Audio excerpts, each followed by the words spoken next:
Ever looked up at the moon and wondered what it would be like to have a bank there? Not just any bank, but a bank so colossal it could be seen from Earth. Sounds like science fiction, right? But what if I told you such a bank might already exist? Welcome to the mind-boggling world of lunar banking. Let's start with a question. How big is the moon? It's about a quarter the size of Earth. That's massive.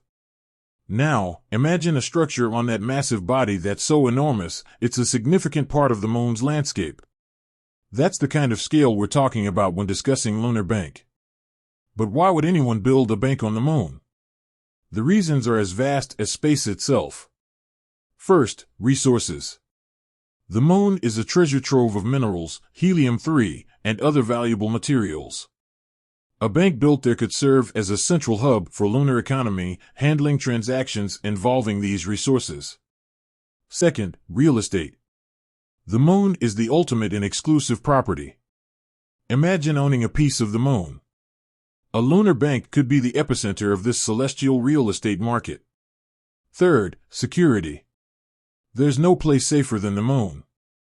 Far from Earth's geopolitical tensions, a lunar bank could offer unparalleled security for its clients' assets. But how big could such a bank actually be? To answer that, we need to consider the limitations. The moon's gravity is about 1/6 of Earth's, so building structures as tall as skyscrapers is impractical.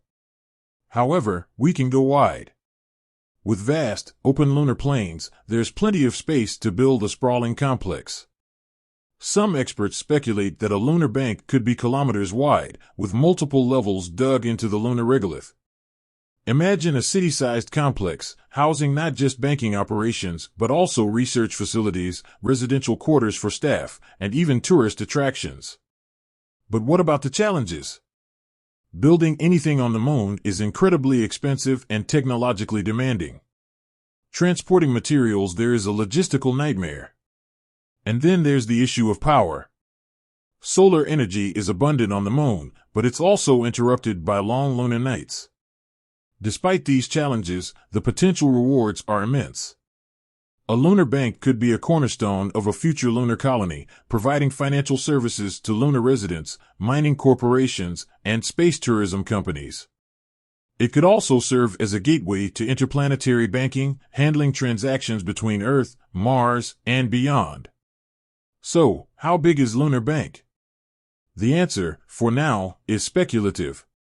But one thing is certain, the concept is as ambitious as it is fascinating. It's a testament to human ingenuity and our relentless drive to explore and conquer new frontiers. With that said, thanks for watching, and until next time, keep looking up.